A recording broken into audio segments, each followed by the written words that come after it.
Hello dear friends, नमस्कार। Ganga academy परिवार में आपका हार्दिक स्वागत है, वंदन है, अभिनंदन है। आप सभी गंगा अकेडमी चैनल पर सादर आमंत्रित हैं। आप सब एक साथ आइए, एकजुट होकर आइए और चैनल को सब्सक्राइब कर लीजिए। और सब्सक्राइब करते ही बगल में घंटी बन जाएगी, उसको भी ऑल पे प्रेस कर लीजिएगा, जिससे यहाँ से वीडियो पब्लिश होते ही सबसे पहले आपको मोबाइल में और कोई भी टॉपिक, कोई वीडियो आपसे छूटने ना पाए। वीडियोस को पूरा देखिए, अपनी तैयारी को बेहतर कीजिए और लाइक शेयर कमेंट के माध्यम से हमें प्यार और सपोर्ट कीजिए। हमें आत्मबल, आत्मविश्वास, हौसला बढ़ाते जाइए। चैनल को इतना शेयर कर दीजिए, व्हाट्सएप, फेसबुक, इंस्टाग्राम, ट्विटर इत्यादि हर सोशल साइटों के ग्रुप में अपने सभी दोस्तों को इतना शेयर कर दीजिए कि संपूर्ण भारत के हर घर, हर परिवार, हर सदस्य तक गंगा अकेडमी पहुंच जाए। भारत के प्रत्येक नागरिक तक आप सब इसे पहुंचा दीजिए और आप सब लगातार जुड़ते जाइए और 1 लाख सब्सक्राइबर हम गंगा अकेडमी पर पूरा करवा दीजिए। उसके बाद आपको पूरी की पूरी क्लासेस, पूरा सिलेबस आपको गंगा अकेडमी के माध्यम से फ्री ऑफ कॉस्ट मिलता रहेगा। और डिजिटल बोर्ड जो आज व्हाइट बोर्ड पर क्लासेस चल रही है, ये पूर्णतः डिजिटलीकरण हो जाएगा, बस आप सभी के 1 लाख सब्सक्राइबर पूरा कराने में। तो आज ही आप सब फटाफट जुड़ जाइए और जल्दी से 1 लाख सब्सक्राइबर पूरा करा दीजिए और डिजिटल बोर्ड पर आधारित सारी कक्षाओं का शुभारंभ करवा दीजिए। बेहतर से बेहतर एडुकेटर को भी आमंत्रित करेंगे आपके साथ और पूरा हर एक विषय का फुल सिलेबस के साथ संपूर्ण भारत के हर एक प्रतियोगी परीक्षा की पूरी फुल सिलेबस की तैयारी कराऊंगा। पूरा पीडीएफ भी आप सभी को उपलब्ध होगा। बस आप सभी हमारे साथ जुड़कर हमें साथ दीजिए, हम आपके साथ जुड़ चुके हैं। तो चलिए, आज के सेशन में हम इंग्लिश ईस्ट इंडिया कंपनी तथा मैसूर राज्य पर हम चर्चा कर रहे थे और इनमें हम पिछले सेशन में अंग्रेजों का मैसूर राज्य पर जो आक्रमण हुआ था, प्रथम आंग्ल मैसूर युद्ध, द्वितीय आंग्ल मैसूर युद्ध और तृतीय आंग्ल मैसूर युद्ध और चतुर्थ आंग्ल मैसूर युद्ध, ये अंग्रेजों का मैसूर पर ये 4 आक्रमण हुए थे और चारों आक्रमणों को मैंने प्रथम आंग्ल मैसूर युद्ध और द्वितीय आंग्ल मैसूर युद्ध को पढ़ चुका था।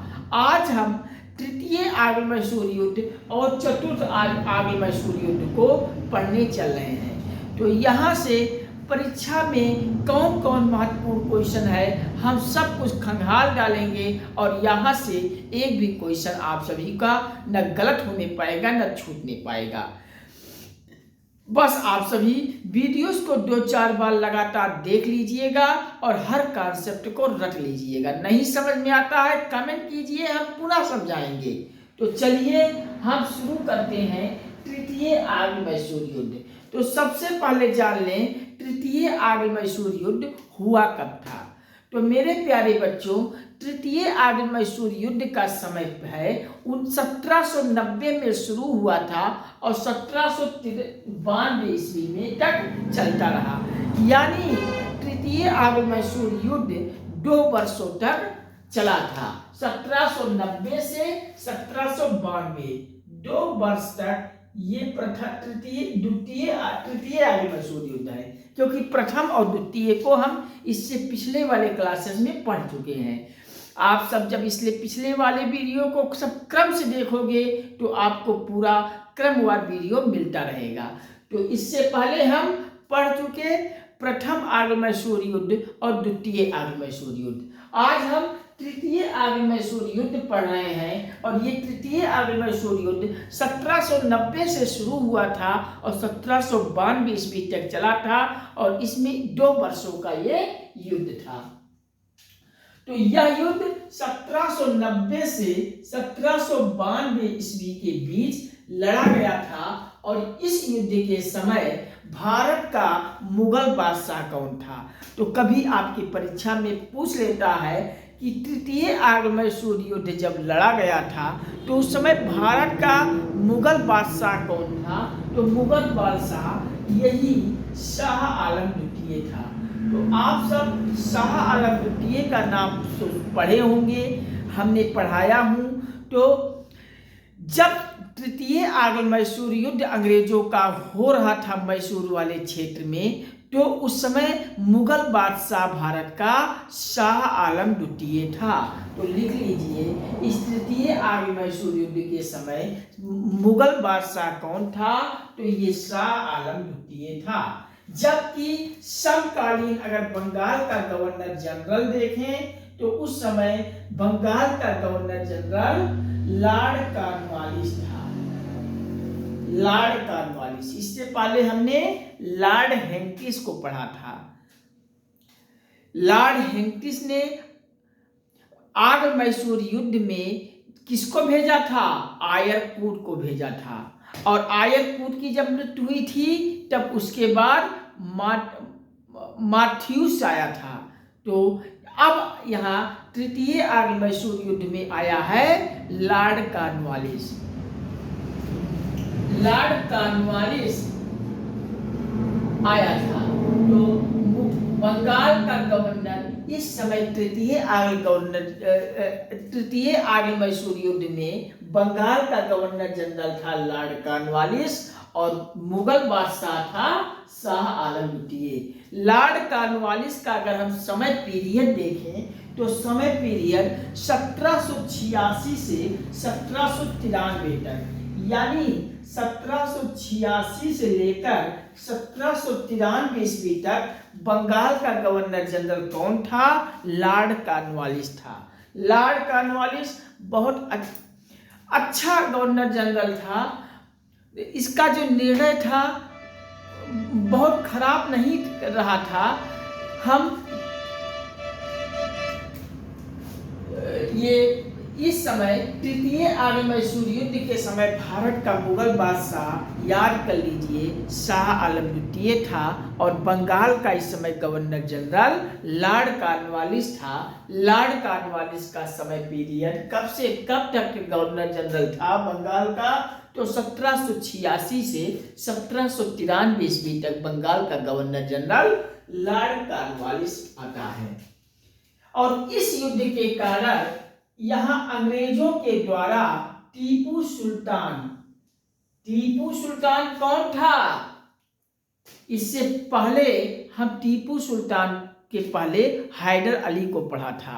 तो हैदर अली का ये बेटा था टीपू सुल्तान, जो हैदर अली के मृत्यु के बाद हैदर अली की सेना की कमान को संभाला था।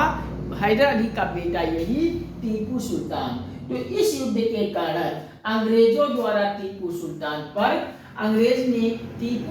पर यह आरोप लगाया जाना था कि वह अंग्रेजों के विरुद्ध फ्रांसीसियों के साथ संबंध स्थापित कर रहा था। अब अंग्रेजों ने यहाँ टीपू सुल्तान पर एक कड़ा आरोप लगा दिया कि अंग्रेजों के विरुद्ध यानी अंग्रेजों के खिलाफ फ्रांसीसियों का संबंध टीपू सुल्तान स्थापित कर रहा था। ये अंग्रेजों ने आरोप लगाया था। तो इस तृतीय आंग्ल मैसूर युद्ध का कारण था कि अंग्रेजों द्वारा तृतीय आंग्ल मैसूर युद्ध क्यों हुआ था?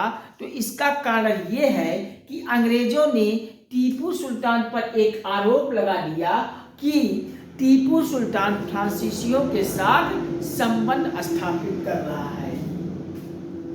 तो अंग्रेजों ने इस युद्ध की शुरुआत कर दी मद्रास के गवर्नर मीडोज के नेतृत्व में। अंग्रेजों ने तब जब फ्रांसीसियों के साथ टीपू सुल्तान के संबंध को स्थापित करने को लेकर अंग्रेजों ने आरोप लगा दिया और इसी कारण से तृतीय आंग्ल मैसूर युद्ध होता है। और इस तृतीय आंग्ल मैसूर युद्ध का नेतृत्व अंग्रेजों की तरफ से कौन किया था? तो एक नाम याद करना है मेरे प्यारे बच्चों, मीडोज अंग्रेजों की तरफ से नेतृत्व कर रहा था। किसमें? तृतीय आंग्ल मैसूर युद्ध में। तो अंग्रेजों ने इस तृतीय आंग्ल मैसूर युद्ध की शुरुआत में मद्रास की गवर्नर मीडोज थे और इन्हीं को नेतृत्व संभाली थी। मीडोज के नेतृत्व में यह युद्ध किया गया था, जिसने मीरोज बुरी तरह से पराजित हो गया। अब मीरोज जब बुरी तरह से पराजित हो जाता है, मीरोज कौन था? अंग्रेजों का नेतृत्व कर रहा था। अब मीरोज इसी युद्ध में पराजित हो जाता है। तो मीरोज के पराजित हो जाने के बाद अंग्रेजों की तरफ से यही लॉर्ड कॉर्नवालिस, जो अभी हमने पढ़ा है, तो यही लॉर्ड कॉर्नवालिस मीरोज के स्थान पर, मीरोज के पराजित होने के बाद स्वयं कमान संभाल ली थी। तो तब लॉर्ड कॉर्नवालिस ने मीरोज के पराजित हो जाने के बाद स्वयं कमान संभाल ली थी, स्वयं कमान संभाल ली थी, अर्थात मीरोज के स्थान पर युद्ध करने स्वयं कॉर्नवालिस आ गया। अब उसे भी टीपू सुल्तान ने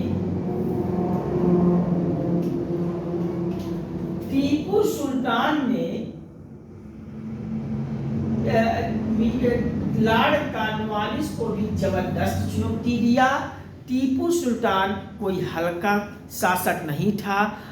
जिस तरह हमने हैदर अली को पढ़ा था कि हैदर एक बहादुर शासक था, अर्थात मैंने हैदर अली में हैदर के अर्थ को बताया था कि हैदर का अर्थ होता है शेर, यानी हैदर अली खुद अपने आप में शेर था। उसी तरह टीपू सुल्तान भी अपने आप में शेर ही था, यानी बाप अगर शेर है तो बेटा भी शेर होगा। भाई, बाप अगर मजबूत रहेगा तो बेटा भी कहीं ना कहीं मजबूत होगा। तो वही हाल, हैदर अली भी एक बहादुर शासक था, तो ये बहादुर शासक में टीपू सुल्तान का भी नाम गिना जाता है। टीपू सुल्तान कौन था?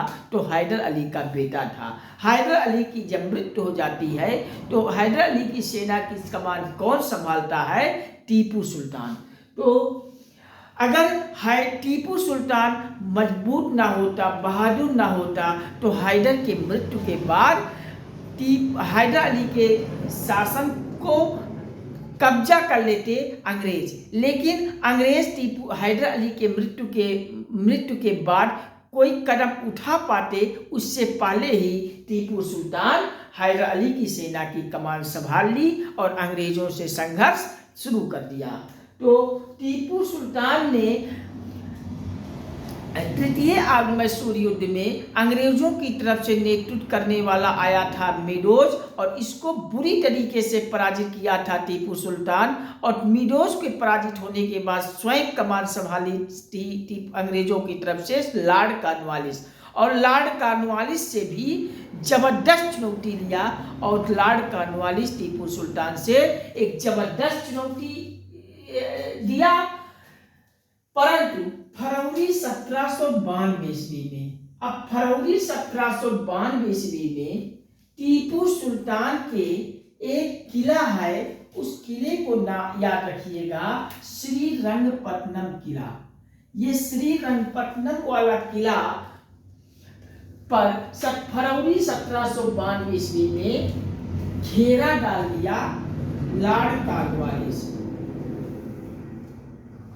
फरवरी 1792 ईस्वी में टीपू सुल्तान का एक किला था श्रीरंगपट्टनम, और इस श्रीरंगपट्टनम पर लॉर्ड कॉर्नवालिस ने घेरा डाल दिया फरवरी 1792 ईस्वी में। यानी आपसे कोई पूछे टीपू सुल्तान के किले, श्रीरंगपट्टनम के किले पर लॉर्ड कॉर्नवालिस ने घेरा कब डाला, तो आपको याद होनी चाहिए 1792 ईस्वी में। 1792 ईस्वी फरवरी का महीना था। 1792 ईस्वी में लॉर्ड कॉर्नवालिस ने टीपू सुल्तान के श्रीरंगपट्टनम किले पर घेरा डाल देता है, और अंततः 1792 ईस्वी में टीपू सुल्तान के साथ अंग्रेजों ने एक संधि कर लेते हैं। कौन सी संधि? श्रीरंगपट्टनम की संधि। तो श्रीरंगपट्टनम की संधि कब होती है? तो 1792 ईस्वी में होती है। श्रीरंगपट्टनम की संधि किसके किसके बीच में होती है? तो अंग्रेजों के साथ और टीपू सुल्तान के साथ होती है। तृतीय तृतीय आर्य मैसूर युद्ध में श्रीरंगपट्टनम की संधि, और ये 1792 ईस्वी में होती है। तो उसे टीपू सुल्तान ने लॉर्ड कॉर्नवालिस को जबरदस्त चुनौती दी, परंतु 1792 फरवरी महीने में टीपू सुल्तान का एक श्रीरंगपट्टनम किला था, उस किले पर लॉर्ड कॉर्नवालिस ने घेरा डाल देता है। अंततः 1792 ईस्वी में टीपू सुल्तान के साथ एक संधि हो जाती है, श्रीरंगपट्टनम की संधि। यह श्रीरंगपट्टनम की संधि कब होती है? 1792 ईस्वी में होती है, टीपू सुल्तान और अंग्रेजों के मध्य। किस युद्ध में? युद्ध भी पूछ लेता है, याद रखिएगा, तृतीय आर्य मैसूर युद्ध में।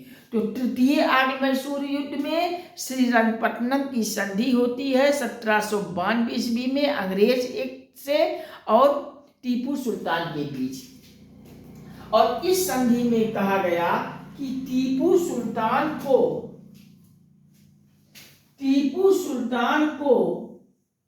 अपने मैसूर राज्य का आधा हिस्सा अंग्रेजों को दे देना पड़ा।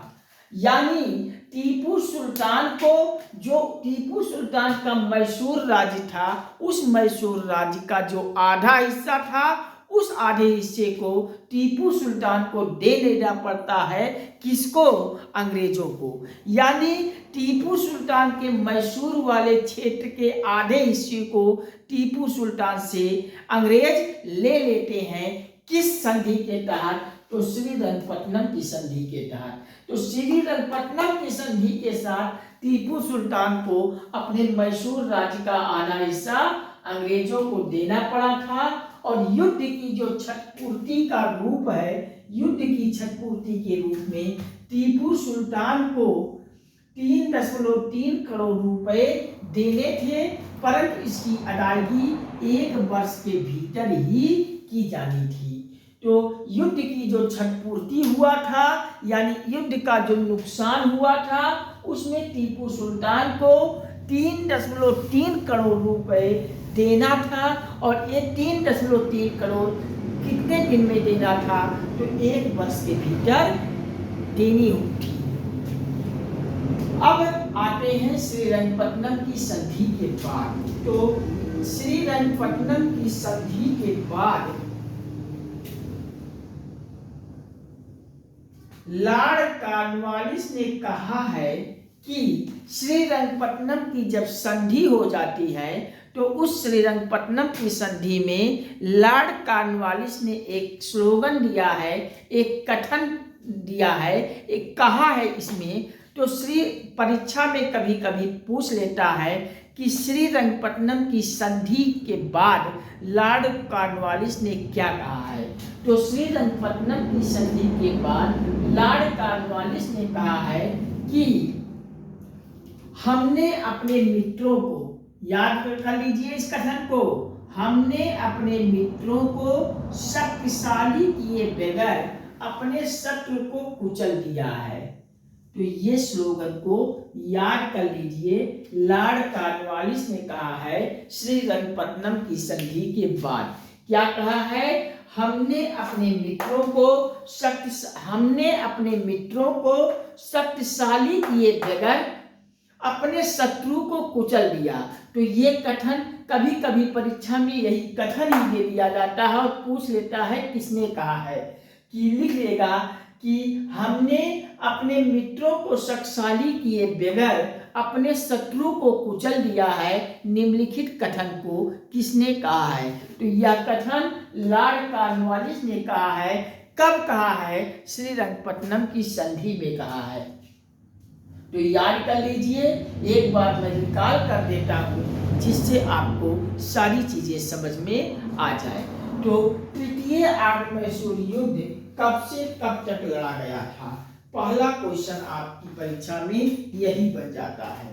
तो तृतीय आर्य मैसूर युद्ध 1790 से 1792 ईस्वी तक 2 वर्षों तक तृतीय आर्य मैसूर युद्ध लड़ा गया था। और इस युद्ध के समय भारत का मुगल बादशाह अगर हम देखें तो इस समय भारत का मुगल बादशाह शाह आलम द्वितीय था, जबकि बंगाल का गवर्नर जनरल कौन था? तो बंगाल का इस समय गवर्नर जनरल लॉर्ड कॉर्नवालिस था। लॉर्ड कॉर्नवालिस कब से कब तक बंगाल का गवर्नर जनरल था? तो 1786 से 1793 ईस्वी तक लॉर्ड कॉर्नवालिस भारत का बंगाल का गवर्नर जनरल था। तो इस युद्ध का कारण क्या था? तृतीय आर्य मैसूर युद्ध का। तो तृतीय आर्य मैसूर युद्ध का कारण था अंग्रेजों द्वारा टीपू सुल्तान पर यह आरोप लगाया गया था कि वह अंग्रेजों के विरुद्ध फ्रांसीसियों के साथ संबंध स्थापित कर रहा था। तो अंग्रेजों ने इस युद्ध की अब यहाँ शुरुआत कर देते हैं मद्रास के गवर्नर जनरल मीरोज के नेतृत्व में। मीरोज को टीपू सुल्तान ने बुरी तरीके से पराजित कर दिया था इस तृतीय आर्य मैसूर युद्ध में। अब जब मीरोज बुरी तरह से पराजित हो जाता है तृतीय आर्य मैसूर युद्ध में, तब अंग्रेजों का नेतृत्व करने आया था स्वयं कॉर्नवालिस। स्वयं कॉर्नवालिस अब मीरोज के पराजित होने के बाद स्वयं कमान संभाल ली। अब स्वयं जब कॉर्नवालिस आ गया तो स्वयं कॉर्नवालिस भी टीपू सुल्तान से काफी चुनौती लिया, जबरदस्त चुनौती लिया।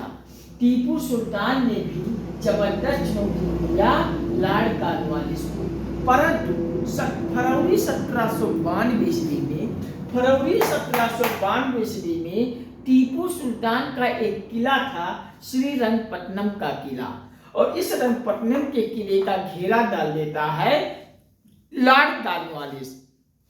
और लॉर्ड कॉर्नवालिस घेरा डाल देता है, अंततः इस घेरे में फंस गया टीपू सुल्तान, और अंततः टीपू सुल्तान 1792 ईस्वी में संधि करने को मजबूर हो जाना पड़ता है टीपू सुल्तान को अंग्रेजों के साथ। और ये कौन सी संधि करता है? तो श्रीरंगपट्टनम की संधि करता है। कब किया जाता है श्रीरंगपट्टनम की संधि? 1792 ईस्वी में। तो 1792 ईस्वी में अंततः टीपू सुल्तान के साथ अंग्रेजों ने श्रीरंगपट्टनम की संधि कर ली, और इस संधि में कहा गया कि टीपू सुल्तान को अपना जो मैसूर राज्य था उस मैसूर राज्य में मैसूर राज्य का आधा हिस्सा अंग्रेजों को देना पड़ा। अब टीपू सुल्तान अपने मैसूर राज्य का आधा हिस्सा दे देता है श्रीरंगपट्टनम की संधि के तहत अंग्रेजों को। तो टीपू सुल्तान को अपने मैसूर राज्य का आधा हिस्सा अंग्रेजों को देना पड़ा था। और इस तृतीय आर्य मैसूर युद्ध में जो क्षतिपूर्ति हुआ था, तो उस क्षतिपूर्ति के रूप में टीपू सुल्तान को 3.3 करोड़ की राशि 3.3 करोड़ की रुपए देना पड़ा था, देने थे। और ये 3.3 करोड़ रुपए कितने साल में? तो 1 वर्ष के भीतर दी जानी थी। तो श्रीरंगपट्टनम की संधि के बाद लॉर्ड कॉर्नवालिस ने कहा है कि हमने अपने मित्रों को शक्तिशाली किए बगैर, बिना शक्तिशाली किए ही अपने शत्रु को कुचल दिया। तो ये स्लोगन दिया है लॉर्ड कॉर्नवालिस ने श्रीरंगपट्टनम की संधि के बाद। हमने अपने मित्रों को शक्तिशाली किए बगैर शत्रु को कुचल दिया है।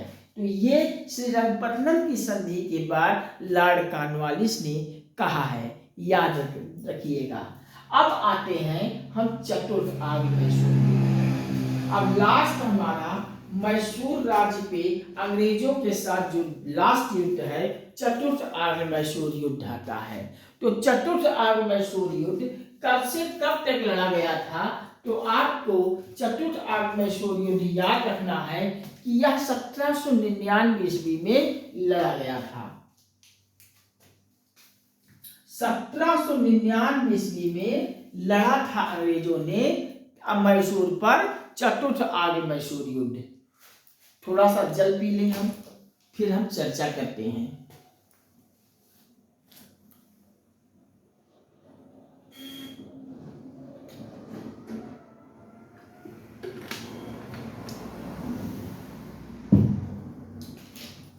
तो चतुर्थ आर्य मैसूर युद्ध अंग्रेजों ने लड़ा था कब? तो 1799 ईस्वी में। और 1799 ईस्वी में लड़ा जाता है चतुर्थ आर्य मैसूर युद्ध। चतुर्थ आर्य मैसूर युद्ध कब हुआ था? तो 1799 ईस्वी में हुआ था। इस युद्ध के समय यानी चतुर्थ आर्य मैसूर युद्ध के समय भी भारत का मुगल बादशाह कौन था? तो यही शाह आलम द्वितीय था। तो आपको याद रखना है कि तृतीय आर्य मैसूर युद्ध के समय मुगल बादशाह कौन था? तो यही शाह आलम द्वितीय था। और चतुर्थ आर्य मैसूर युद्ध में भी यही शाह आलम द्वितीय मुगल बादशाह था। तो तृतीय आर्य मैसूर युद्ध में मुगल बादशाह का नाम पूछे, शाह आलम द्वितीय। चतुर्थ आर्य मैसूर युद्ध में मुगल बादशाह का नाम पूछा जाता है, तो यही शाह आलम द्वितीय था। यानी तृतीय में भी ये मुगल बादशाह आलम द्वितीय होता है और चतुर्थ में भी मुगल बादशाह का नाम शाह आलम द्वितीय था। जबकि बंगाल का गवर्नर अगर पूछे तो लॉर्ड वेलेस्ली था 1798 से 1805 ईस्वी तक। अब यहाँ चतुर्थ वाले में बंगाल का गवर्नर चेंज हो जाता है। क्यों चेंज हो जाता है? इससे पहले लॉर्ड कॉर्नवालिस था। यानी तृतीय आर्य मैसूर युद्ध जब हुआ था तो उस समय मुगल बादशाह तो शाह आलम द्वितीय था ही था, लेकिन बंगाल का गवर्नर लॉर्ड कॉर्नवालिस था। लेकिन जब चतुर्थ आर्य मैसूर युद्ध लड़ा गया तो मुगल बादशाह तो शाह आलम द्वितीय था, लेकिन बंगाल का गवर्नर चेंज का नाम बदल जाता है और चतुर्थ आर्य मैसूर युद्ध में जहां तृतीय में लॉर्ड कॉर्नवालिस बंगाल का गवर्नर रहा था, वहीं चतुर्थ आर्य मैसूर युद्ध में अब उसका नाम बदलकर उसे हटाकर अब दूसरा बंगाल का गवर्नर बनता है लॉर्ड वेलेस्ली। यानी तृतीय आर्य मैसूर युद्ध में अगर मुगल बादशाह का नाम पूछे शाह आलम द्वितीय और बंगाल का गवर्नर का नाम पूछे तो लॉर्ड कॉर्नवालिस। लेकिन चतुर्थ आर्य मैसूर युद्ध में मुगल बादशाह का नाम तो नहीं चेंज होगा, वही शाह आलम द्वितीय ही है यहाँ भी, लेकिन बंगाल का गवर्नर में नाम बदल गया। अब यहाँ कॉर्नवालिस से लॉर्ड वेलेस्ली हो जाएगा। लॉर्ड वेलेस्ली बंगाल का गवर्नर कब से कब तक रहता है? तो 1798 में बंगाल का गवर्नर बनकर आता है और 1805 तक बंगाल का गवर्नर रहता है लॉर्ड वेलेस्ली। तो बंगाल का गवर्नर अब आ जाता है चतुर्थ आर्य मैसूर युद्ध में लॉर्ड वेलेस्ली 1798 से 1805। 1798 से 1805 यानी 2 इधर 5 इधर, 7 साल तक लॉर्ड वेलेस्ली बंगाल का गवर्नर था। तो 1799 में चतुर्थ आर्य मैसूर युद्ध हुआ था और भारत का मुगल बादशाह शाह आलम द्वितीय था और बंगाल का गवर्नर जनरल लॉर्ड वेलेस्ली था 1798 से 1805 ईस्वी तक। तो क्या हमारी बात आप सभी को समझ में आ रही है? कहीं किसी को कोई प्रॉब्लम हो तो बताइए। हमने बताया कि चतुर्थ आर्य मैसूर युद्ध 1799 ईस्वी में लड़ी गई थी और इस युद्ध में भारत का मुगल बादशाह शाह आलम द्वितीय था, जबकि बंगाल का गवर्नर लॉर्ड वेलेस्ली था। लॉर्ड वेलेस्ली का कार्यकाल 1798 से 1805 ईस्वी तक था। और इस युद्ध का कारण क्या था? तो जैसे मैंने तृतीय आर्य मैसूर युद्ध का कारण बताया था कि अंग्रेजों द्वारा टीपू सुल्तान पर यह आरोप लगाया गया था कि अंग्रेजों के विरुद्ध फ्रांसीसियों के साथ संबंध स्थापित कर रहा था। कौन? टीपू सुल्तान। तो वही चतुर्थ आर्य मैसूर युद्ध का कारण बना कि टीपू सुल्तान पर अंग्रेजों द्वारा यह आरोप लगाया जाना था कि वह फ्रांसीसियों के साथ संपर्क स्थापित कर रहा था। यहाँ भी वही कारण था, टीपू सुल्तान पर अंग्रेजों द्वारा यह आरोप लगाया जाना था कि फ्रांसीसियों के साथ संपर्क स्थापित कर रहा था टीपू सुल्तान। तो इसी कारण से फिर चतुर्थ आर्य मैसूर युद्ध छिड़ जाती है। और 1792 ईस्वी में, सन को याद रख लीजिएगा, क्योंकि हिस्ट्री में अगर कोई कंफ्यूजन पैदा करता है तो सन पैदा करता है, इस नाते सन को बड़े ध्यान से सुन लीजिए। 1792 ईस्वी में एक संधि हुआ था, हमने अभी तृतीय आर्य मैसूर युद्ध में पढ़ा था, श्रीरंगपट्टनम की संधि। तो श्रीरंगपट्टनम की संधि कब होती है? 1792 ईस्वी में होती है। और इस संधि में विदेशी ताकतों से अच्छे संबंध रखने के बारे में टीपू सुल्तान पर कोई पाबंदी नहीं लगाई गई थी। वास्तव में टीपू सुल्तान को अंग्रेज अब जड़ से ही समाप्त कर देना चाहते थे। 1792 ईस्वी में श्रीरंगपट्टनम की संधि में जो विदेशी ताकत था, उससे विदेशी ताकतों से अच्छे संबंध के बारे में टीपू सुल्तान का कोई पाबंदी नहीं लगाई गई थी। तो वास्तव में टीपू सुल्तान को अंग्रेज अब पूरी तरह से खत्म करना चाहते थे, समाप्त करना चाहते थे कि न रहेगा बांस न बजेगा बांसुरी। इस नाते अंग्रेज अब यहाँ सोच लेते हैं कि टीपू सुल्तान को ही अब समाप्त कर दो। तो इस युद्ध के पूर्व, इस युद्ध से पहले टीपू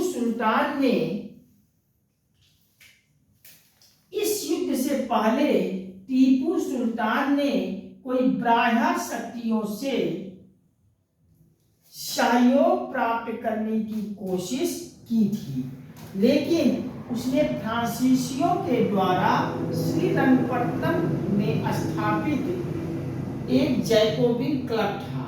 ये जैकोबिन क्लब यानी फ्रांसीसी क्रांति का ये जैकोबिन क्लब प्रतीक मानी जाती थी। इसकी सदस्यता को यह ग्रहण की थी और उसने श्रीरंगपट्टनम में फ्रांसीसी क्रांति के उपलक्ष्य में एक स्वतंत्रता का वृक्ष लगाया और इस स्वतंत्रता के वृक्ष को लगाया था। यह फरवरी 1799 ईस्वी में मैसूर के विरुद्ध अंग्रेजों ने 1799 ईस्वी में मैसूर के विरुद्ध अंग्रेजों ने इस युद्ध की घोषणा कर दी थी कि यद्यपि टीपू सुल्तान ने बहादुरी पूर्वक इसका मुकाबला किया, परंतु अंततः उसकी पराजय हो जाती है। किसकी? टीपू सुल्तान की। तो इस प्रकार से अंग्रेज ने ये ठान लिया कि अब सबसे पहले हमें टीपू सुल्तान का ही खात्मा कर देना है, तभी मैसूर हमें मिलेगा। तो इस युद्ध से पूर्व टीपू सुल्तान ने बाह्य शक्तियों से, अपने बाहरी शक्तियों से सहयोग प्राप्त करने की टीपू सुल्तान ने किया कोशिश। उसने फ्रांसीसियों के द्वारा, मतलब टीपू सुल्तान फ्रांसीसियों के द्वारा श्रीरंगपट्टनम में स्थापित जो उसका जैकोबिन क्लब था, इस जैकोबिन क्लब को अगर हम कहें तो फ्रांसीसी क्रांति का इसे प्रतीक मानते हैं और यहाँ की सदस्यता टीपू सुल्तान ने ग्रहण की थी। उसने श्रीरंगपट्टनम में फ्रांसीसी क्रांतियों के उपलक्ष्य में एक स्वतंत्रता का वृक्ष लगाया था। कौन? टीपू सुल्तान। अब फरवरी 1799 ईस्वी में मैसूर के विरुद्ध अंग्रेजों ने एक युद्ध करता है और युद्ध की घोषणा करके युद्ध लड़ लेता है और टीपू सुल्तान इस 1799 ईस्वी में अंग्रेजों के साथ बहुत बहादुरी पूर्वक युद्ध लड़ा था। अंततः बहादुरी पूर्वक युद्ध तो लड़ता है, लेकिन टीपू सुल्तान की यहाँ हो जाती है पराजय और पराजय होने के बाद अब मैसूर पूरी तरह से आ जाता है अंग्रेजों के हाथ में। अब मैसूर पूरी तरह से अंग्रेजों के हाथ में चली जाती है। तो इस प्रकार से ये चारों युद्ध है। तो एक बार में रिकॉल कर दें जिससे सारी चीजें आपको अच्छे से समझ में आ जाए।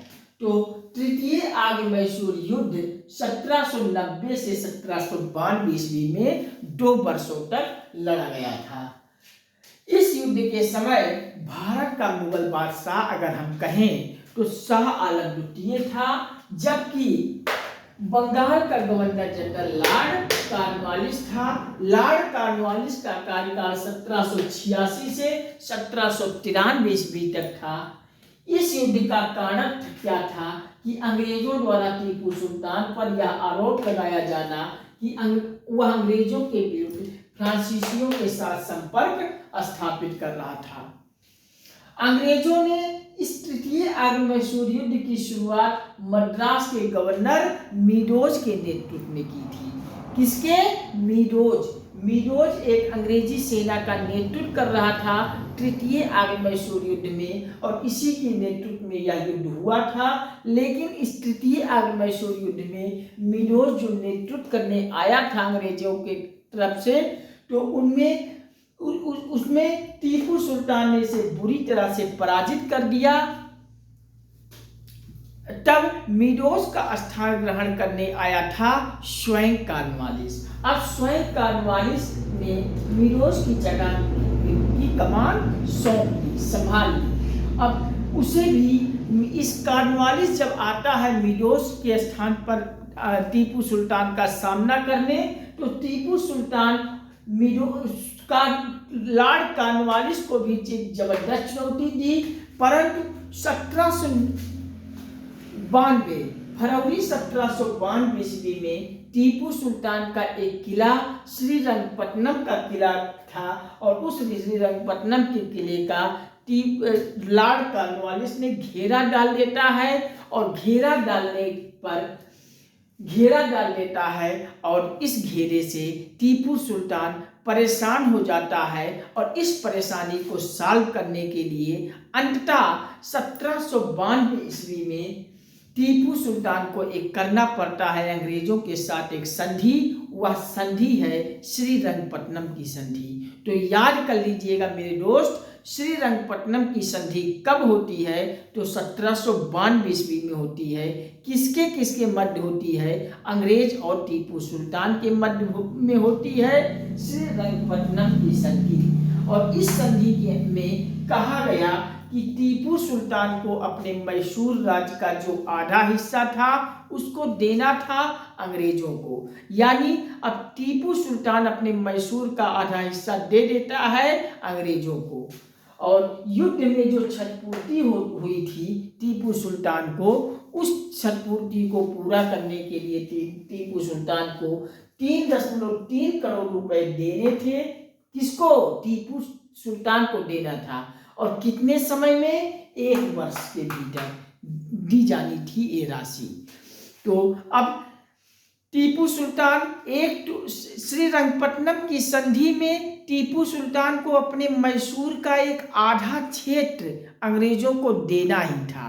और इसके साथ साथ युद्ध में जो क्षतिपूर्ति हुआ था उसमें 3.3 करोड़ रुपए की एक राशि निर्धारित की गई कि टीपू सुल्तान को इस क्षतिपूर्ति को पूरा करने के लिए 3.3 करोड़ की राशि देनी है।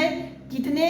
1 साल के भीतर, यानी 1 वर्ष के भीतर 3.3 करोड़ रुपया भी देगा, और अपने मैसूर राज्य का आधा हिस्सा भी देगा। किसको? अंग्रेजों को। ये किस संधि में कहा गया? श्रीरंगपट्टनम की संधि में कहा गया 1792 ईस्वी में।